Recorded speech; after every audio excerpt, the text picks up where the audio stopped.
Dear students, मैं हूं ज़फ़र इकबाल, आपका फ़िज़िक्स टीचर। बेसिकली बेटा ये जो हमारा टेस्ट है सेकेंड ईयर, ये चैप्टर 17 टू 21 के ऊपर कंसिस्ट करता है। और इस चैप्टर में हमारे पास हमने शॉर्ट क्वेश्चंस लिए हैं, वो हैं 25, और ईच शॉर्ट क्वेश्चन का कैरी करता है मार्क्स 2, और टोटल मार्क्स हमारे पास क्या हो जाते हैं 50। हम डिस्कस करते हैं first short question, what is Curie temperature. हम कहते हैं क्यूरी टेम्परेचर ऐसा टेम्परेचर है अबव विच हमारे पास क्या होते हैं, फेरोमैग्नेटिक सब्सटेंसेस बिकम्स हो जाते हैं पैरामैग्नेटिक सब्सटेंसेस, ये क्यूरी टेम्परेचर कहलाता है। व्हाट आर हमारे पास है, what are the application of super conductor. Super conductor की एप्लीकेशंस क्या हैं, इसमें एप्लीकेशन में ये आता है, हम फर्स्ट ऑफ ऑल जो पहली लेते हैं वो है MRI, मैग्नेटिक रेजोनेंस इमेजिंग। बेटा बेसिकली ये हमारे पास जो MRI है, इससे हम एक स्ट्रॉन्ग मैग्नेटिक फील्ड प्रोड्यूस करते हैं बाय सुपर कंडक्टर, और इससे हम क्या कर सकते हैं, ये जो हमारे पास हम इमेज प्रोड्यूस कर सकते हैं किस चीज़ का, ट्यूमर्स का और इन्फ्लेमेटेड टिश्यूज़ का। उसकी सेकंड वन हम इसके लेते हैं, और ये यूज़ होता है मैग्नेटिक लेविटेशन ट्रेन्स के अंदर। थर्ड वन ये हमारे पास बेटा यूज़ होती है, ये जो एप्लीकेशंस है ये पावरफुल एंड स्मॉल मोटर्स में भी यूज़ होता है, और इसके अलावा ये फास्ट मोटर हमारे पास फास्ट कंप्यूटर चिप्स में भी, हम चिप्स में भी यूज़ इसे कर सकते हैं। उसके बाद हमारे पास थर्ड शॉर्ट क्वेश्चन है, what is the difference between intrinsic and extrinsic semiconductor. अब हमारे पास इंट्रिंसिक क्या है और उसके साथ साथ एक्सट्रिंसिक सेमीकंडक्टर क्या है। Intrinsic extremely pure form of semiconductor, इसे कहते हैं, ये हमारे पास इंट्रिंसिक सेमीकंडक्टर है, इसमें आ जाता है जर्मेनियम और सिलिकॉन। और एक्सट्रिंसिक क्या है, एक्सट्रिंसिक हमारे पास इम्प्योर फॉर्म होती है, और ये हम इसको कहते हैं डोप्ड मटेरियल्स होते हैं। इनमें फिर हमारे पास फर्दर टू टाइप्स हैं, एक पी टाइप होते हैं और दूसरे एन टाइप होते हैं। पी टाइप में हमारे पास क्या होते हैं, थर्ड ग्रुप ऑफ एलिमेंट की क्या की जाती है, डोपिंग की जाती है, और पेंटावेलेंट में हमारे पास जो एन टाइप है इसमें पेंटावेलेंट डोपिंग की जाती है। इस तरह से जो हमारे इम्प्योर फॉर्म होती है उसे कहते हैं एक्सट्रिंसिक सेमीकंडक्टर। उसके बाद आता है हमारे पास question 4 short question, define term brittle and ductile substances. अब इसमें से बेटा हमारे पास देखें ब्रिटल क्या है। ब्रिटल ऐसे सब्सटेंसेस हैं जो हमारे पास ब्रेक कर जाते हैं just after the elastic limit. इनमें आ जाता है ग्लास है, हाई कार्बन स्टील है, और डक्टाइल सब्सटेंसेस क्या है, ऐसे सब्सटेंसेस हैं जो प्लास्टिक डिफॉर्मेशन को बेयर करते हैं, आफ्टर डैट क्या होते हैं, ये ब्रेक कर जाते हैं, इसे हम कहते हैं डक्टाइल सब्सटेंसेस, और इनके एग्जांपल्स हैं लेड एंड कॉपर। उसके बाद क्वेश्चन नंबर 5 है, उसमें हमारे पास क्वेश्चन 5 में यह है, distinguish between crystalline, amorphous and polymeric solids. अब बेसिकली जो हमारे पास जो क्रिस्टलाइन सॉलिड्स हैं ये ऑर्डर्ड फॉर्म होती है, और ये हमारे पास एक regular arrangement of solid materials की होती है, एटम्स की होती है, और इनका एक डेफिनेट मेल्टिंग पॉइंट होता है। तो इसके साथ साथ इनके हम अगर हम मेटल्स में इनके लिए एग्जांपल कॉपर है, जिंक है, आयरन है, और अगर हम इसमें आयनिक फॉर्म लें तो ये हमारे पास सोडियम क्लोराइड आयंस बन सकते हैं। अब उसके हमारे पास एमॉर्फस क्या, ये एमॉर्फस मीन्स होता है विदाउट फॉर्म। क्या होता है इसमें, विदाउट फॉर्म, विदाउट स्ट्रक्चर, ये डिसऑर्डर्ड फॉर्म होती है, इन्हें सॉलिड लिक्विड्स भी कहते हैं, और इसके साथ साथ इन्हें ग्लॉसी सॉलिड्स भी कहते हैं। इनका कोई डेफिनेट मेल्टिंग पॉइंट नहीं होता। लास्ट वन पॉलीमेरिक सॉलिड्स, ये इंटरमीडिएट होते हैं बिटवीन ऑर्डर्ड एंड डिसऑर्डर। ये पुअरली ये क्रिस्टलाइन होते हैं और पुअरली एमॉर्फस होते हैं, और ये इसके साथ साथ ये पॉलीमराइजेशन प्रोसेस से हम इनको ले सकते हैं। ये इनके एग्जांपल्स हमारे पास आ जाते हैं, रबर्स हैं, पीवीसी है, पॉलीविनाइल क्लोराइड। उसके बाद क्वेश्चन हमारे पास 6 है, वो हम लेते हैं, how does the motion of an electron in an type substance differ from the motion of holes in P type substance. जब भी बैटरी को हम कनेक्ट करते हैं एन टाइप मटेरियल से, इलेक्ट्रॉन्स मूव करते हैं toward the positive end of battery, while P type से जब कनेक्ट करते हैं हमारे पास मूव करते हैं towards the negative end of battery. But mobility of electrons in an type material में हमेशा ग्रेटर होती है the mobility of P type materials in P type material, मतलब पी हम कह सकते हैं holes in P type material. उसके बाद हमारे पास क्वेश्चन है 7, what is net charge on an type और अ पी टाइप सब्सटेंसेस। बेटा बेसिकली हमारे पास इनके ऊपर नेट चार्ज जो होता है वो क्या होता है, ज़ीरो होता है, क्योंकि एन टाइप जो मटेरियल होते हैं ये पेंटावेलेंट इम्प्योरिटी इनमें ऐड करते हैं, जबकि पी टाइप में हम क्वेश्चन डिस्कस कर रहे थे, हमारे पास क्वेश्चन बेटा क्या था, क्वेश्चन हमारे पास 7 था, उसमें पी टाइप मटेरियल क्या है, इसमें हम कहते हैं पी टाइप मटेरियल में क्या होती है, ट्राईवेलेंट इम्प्योरिटी एडेड होती है। और लेकिन all atoms in P type and N type electrically neutral होते हैं। हम क्वेश्चन 8 डिस्कस करते हैं। क्वेश्चन 8 में है the anode of diode is 0.2 positive with respect to cathode, is it forward bias, yes it is forward bias. इसकी reason ये है, जो एनोड होता है ये पॉजिटिव होता है विद रिस्पेक्ट टू कैथोड, और इसे हम क्या कहते हैं, फॉरवर्ड बाइस कहते हैं। लेकिन सिलिकॉन और जर्मीनियम के लिए जो हम पोटेंशियल बैरियर लेते हैं वो बेटा हमारे पास क्या होता है, सिलिकॉन के लिए 0.7 वोल्ट और जर्मीनियम क्या होता है 0.3 वोल्ट। इसके साथ साथ हम क्वेश्चन 9 डिस्कस करते हैं। क्वेश्चन 9 में यह है via photo diode is operated in a reverse biased state.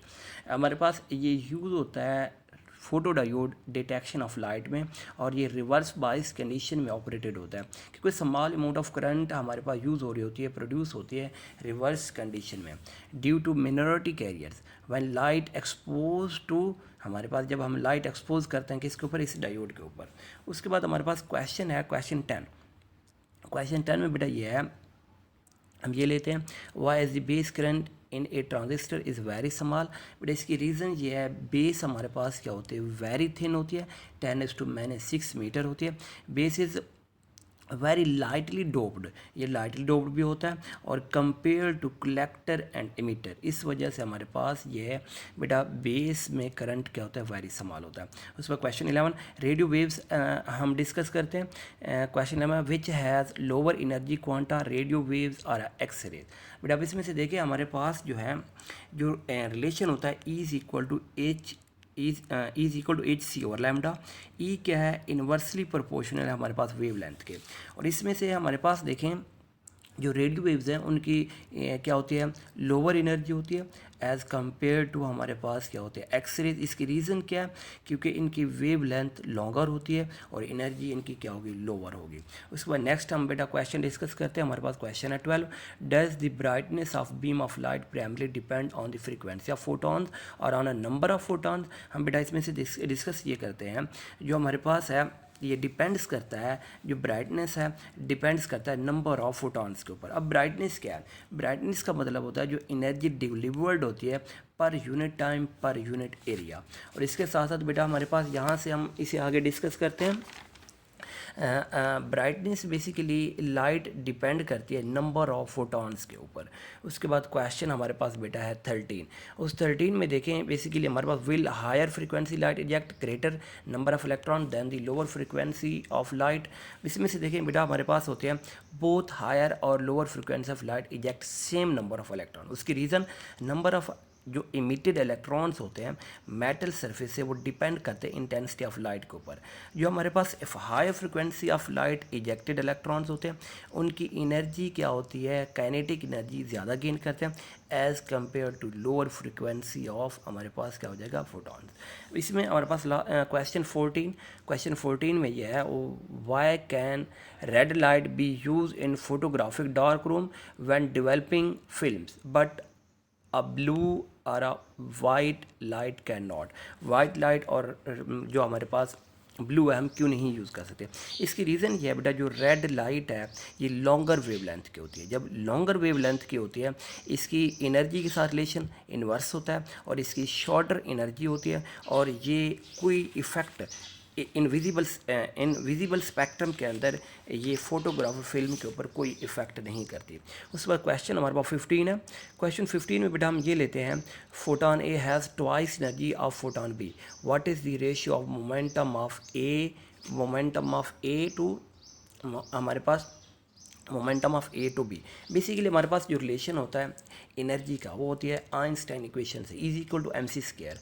अब इसमें लेते हैं is equal to MC into C. MC किस चीज़ के मोमेंटम का रिलेशन बन जाएगा E is equal to PC। अब इसी में से बेटा हमारे पास देखें जो हमारे पास रिलेशन बनता है P is equal to E over C। अब एनर्जी ऑफ हमारे पास photon A greater than B twice है, ये आ जाएगा P A is equal to 2 E B over C. अब हम जब इसको डिवाइड करेंगे रेशियो आ जाएगी 2:1। अब उसके बाद नेक्स्ट हमारे पास क्वेश्चन है 16, can pair production takes place in a vacuum. नो बेटा, ये हमारे पास no it can not takes place in a vacuum. इसकी reason if it is so, अगर ये ऐसा होता है मतलब हम अगर इसे क्या कर सकते हैं, टेक्स प्लेस कर सकते हैं वैक्यूम के अंदर, फिर ये वायलेशन है law of conservation of momentum की। लेकिन अगर हमने मोमेंटम के लॉ ऑफ कंजर्वेशन मोमेंटम को कंजर्व करना है, हमें एक हैवी न्यूक्लियस क्या होते हैं ज़रूरत होता है, नीडेड होता है। उसके बाद question 17, is it possible to create a single electron from energy. क्या ये पॉसिबल है? No it is not possible. If it is, अगर ये पॉसिबल होता तो ये हमारे पास वायलेशन है law of conservation of charge की और law of conservation of momentum की। So energy is change into electron, फिर हमारे पास जो एनर्जी होगी वो चेंज हो जाएगी एक पेयर के अंदर, इलेक्ट्रॉन एंड पॉजिट्रॉन पेयर के अंदर, which then move in opposite direction, और फिर ये मूव करेगा अपोजिट डायरेक्शन में। उसके बाद हमारे पास बेटा क्वेश्चन है 18, explain why a glowing gas gives only certain wavelength of light and why that gas is capable of absorbing the same wavelength. Give a reason why is it is transport and transparent to other wavelength. बेटा इसमें reason ये है, जब हमारे पास electron jump करता है higher energy states to lower energy state, ये photon of light को क्या करता है, इमिट करता है, और वो जो एनर्जी है वो 2 लेवल्स के डिफरेंस के इक्वल होती है। लेकिन जब हमारे पास यही फोटोन लोअर से हायर में जाता है तो एनर्जी को क्या करता है, अब्जॉर्व करता है। वो भी हमारे पास क्या होती है, उस एनर्जी का वो भी एनर्जी इक्वल होती है डिफरेंस बिटवीन 2 लेवल्स के। लेकिन ये उन फोटॉन्स को नहीं अब्जॉर्व करता जिनकी एनर्जी डिफरेंस ग्रेटर होता है या लेस होता है बिटवीन डिफरेंस बिटवीन 2 लेवल्स। उसके बाद नेक्स्ट हमारे पास बेटा क्वेश्चन है 19, उसमें how can spectrum of hydrogen contain so many lines when hydrogen contains on electron. हमारे पास इसमें से देखिए, when hydrogen atoms are excited, जब हाइड्रोजन एटम को एक्साइट किया जाता है, इसका इलेक्ट्रॉन ग्राउंड स्टेट से जंप करते हैं to higher energy level state. लेकिन जब ही हम इसे डी एक्साइट करते हैं तो इलेक्ट्रॉन डायरेक्ट जंप नहीं करता हमारे पास हायर टू लोअर, बल्कि ये डिफरेंट स्टेट से होता हुआ मल्टीपल स्टेप्स से, एंड एवरी जंप ये correspond is a certain wavelength, और हर हमारे पास इसके जो जंप होता है, जो स्टेप होता है, उसमें एक मखसूस इसके क्या होता है, वेवलेंथ होती है। उसके बाद बेटा हमारे पास क्वेश्चन है 20, उसमें explain why laser action could not occur without population inversion between atomic levels. अब इसकी रीज़न ये है, हम if number of atoms in a metastable state is not greater than those in a ground state, the incident photon will be absorbed by atoms in a ground state. Those atoms are excited to metastable state. In this case, laser amplification could not occur. अब इसमें हमारे पास जो rate of induce absorption है वो क्या होगा, greater होगा रेट ऑफ स्टिमुलेटेड इमिशन से। उसके बाद नेक्स्ट हमारे पास क्वेश्चन है जो हम डिस्कस करते हैं बेटा, हमारे पास है क्वेश्चन हो जाता है 21। अब 21 क्वेश्चन की स्टेटमेंट ये बनती है, why fraction of radioactive sample decays after 2 half lives have elapsed। इसकी रीज़न ये है, हमारे पास 3 और 4th रेडियो एक्टिव सैम्पल क्या हो जाता है, डिके हो जाता है आफ्टर 2 हाफ लाइव्स में, और देन द वेलकम अगेन। और हमारे पास क्वेश्चन है 22 की स्टेटमेंट दिया है, the radio active element radium 88226 radium has a half-life of 1.6 multiplied by 10⁻³ years. Since the Earth is about 5 billion years old, how can you explain why we still can find this element in nature? अब इसमें बेटा हमारे पास ये जो question है, according to radioactive decay law n is equal to n0 e raised to minus lambda t। बेटा इसके लिए हमें इन्फिनाइट टाइम क्या होता है, रिक्वायर्ड होता है for an element to decay completely, that's why we still find radium in nature. हमें इन्फिनाइट टाइम रिक्वायर्ड होता है, इन्फिनाइट टाइम हमारे पास अप्रोच में नहीं है, तो इस वजह से हम रेडियो एक्टिव रेडियम मटेरियल को हम नेचर के अंदर स्टिल फाइंड करते हैं। उसके बाद नेक्स्ट हमारे पास क्वेश्चन है 23, a particle which produce more ionization is less penetrating why। अब इसकी बेटा रीज़न ये है, जो हमारे पास जो पार्टिकल होता है आयोनाइजेशन में मोर एनर्जी क्या करता है, लूज़ कर देता है, और इस वजह से ये ट्रैवल नहीं करता लॉन्ग डिस्टेंस, बल्कि ये स्मॉल डिस्टेंस ट्रैवल करता है in a medium before coming to rest. उसके बाद नेक्स्ट क्वेश्चन 24, उसमें बेटा ये हमारे पास ये है, what factors make fusion reaction difficult to achieve. अब इसमें हमारे पास कौन कौन से फैक्टर हैं। For the fusion of two light nuclei work is done. बेटा बेसिकली ये है कि टू लाइट न्यूक्लियाई को हम क्या करते हैं, फ्यूज़ करने के लिए हमें उनको आपस में क्या है, उनके ऊपर रिपल्सिव फोर्स होती है, एक स्ट्रॉन्ग रिपल्शन फोर्स होती है, हमें वर्क डन करना पड़ता है उसके अगेंस्ट। जब वर्क डन करना पड़ता है और इसके लिए हमें क्या है, और वो लाइट न्यूक्लियाई एक हाई वेलोसिटी से मूव करें। अब हाई वेलोसिटी से मूव करने के लिए हमें एक लार्ज टेम्परेचर रिक्वायर्ड होता है, वो अप्रॉक्सीमेट 10 मिलियन डिग्री सेल्सियस होता है। और ये टेम्परेचर हमारे पास हमारे से अचीवेबल नहीं है, इस वजह से हम क्या कर सकते हैं, temperature is difficult to achieve. उसके बाद लास्ट क्वेश्चन हमारे पास है, if we swallowed an alpha source and beta source which would be the more dangerous. बेटा बेसिकली हमारे पास अल्फ़ा सोर्स मोर डेंजरस होगा क्योंकि ये मोर आयोनाइजेशन पावर रखता है और इसलिए हमारे बॉडी के ऊपर ये क्या कर सकता है, ये मोर डैमेज कर सकता है आवर बॉडी को।